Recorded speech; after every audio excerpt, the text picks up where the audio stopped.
décentralisation, c'est bien parce que c'est le maire qui choisit tout pour la ville. Et puis, c'est pas le ministre ou le premier ministre qui choisit tout, ou le président de la République. Décentralisation, si le mot est austère, il renvoie pourtant à une idée simple, loin du jargon administratif. Mieux répartir les pouvoirs pour renforcer la démocratie. Un projet audacieux dans un pays qui depuis toujours regarde vers Paris. Pourtant, l'idée n'est pas neuve. Depuis la création des communes et des départements en 1789, la décentralisation fait débat. Mais le centralisme jacobin reste bien ancré dans les mentalités et le projet ne parvient pas à s'imposer avant le milieu du XXe siècle. Dans la France des Trente Glorieuses, l'heure est à la modernisation. Des villes nouvelles émergent et des grands travaux d'urbanisme métamorphosent l'Hexagone. La croissance économique est fulgurante, mais les inégalités entre les régions freinent l'élan modernisateur. Le général de Gaulle l'a bien compris et l'aménagement du territoire devient sa priorité. L'effort multiséculaire de centralisation qui lui fut longtemps nécessaire pour réaliser et maintenir son unité, malgré les divergences des provinces qui lui étaient successivement rattachées, ne s'impose plus aujourd'hui, au contraire.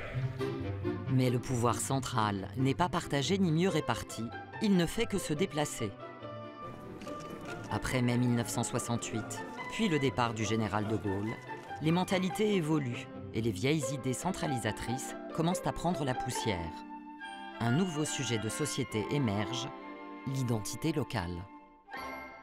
Il y a 2 siècles qu'on n'y a pas touché à ces structures actuelles et que, ma foi, les maires souhaitent une indépendance qu'ils n'ont pas actuellement. En 1976, le rapport Guichard dénonce l'impuissance des collectivités et souhaite renforcer leur pouvoir pour rapprocher les citoyens de leurs élus. Parmi les nombreuses réformes qu'il propose, la suppression de la tutelle de l'État. Mais le projet n'aboutit pas, du moins pas encore. En 1981, l'élection de François Mitterrand marque le grand retour de la gauche, mais également d'une vieille idée. La décentralisation, phénomène historique à part entière. La décentralisation. La décentralisation. Selon le président socialiste, la France a eu besoin d'un pouvoir fort et centralisé pour se faire. Elle a désormais besoin d'un pouvoir décentralisé pour ne pas se défaire. L'histoire dira un jour que la France asphyxiée par le centralisme a été libérée par une réforme apportant aux communes, aux départements et aux régions davantage de pouvoir et de moyens en conférant aux Français une nouvelle citoyenneté faite d'une plus grande participation avec davantage de liberté et de responsabilité. Le projet est confié au ministre de l'Intérieur Gaston Defferre. Le maire de Marseille connaît très bien son sujet et sait que pour avoir une chance de vaincre la vieille tradition jacobine, il faut faire preuve de méthode et aller vite, très vite. Le 2 mars 1982, un premier texte est voté, minutieusement préparé. Il s'appuie sur le rapport Guichard et accorde aux collectivités une autonomie inédite. Désormais, les élus seront libres d'exercer pleinement leur mandat, libres de prendre leurs responsabilités sans entrave. Cette première réforme est considérable. La tutelle de l'État sur les collectivités est supprimée. Désormais, seule la légalité des décisions sera contrôlée. Sur le terrain, des projets d'habitat sociaux centre-ville qui ont pu être bloqués par un abus de pouvoir, il faut le reconnaître, ce ne sera plus possible maintenant.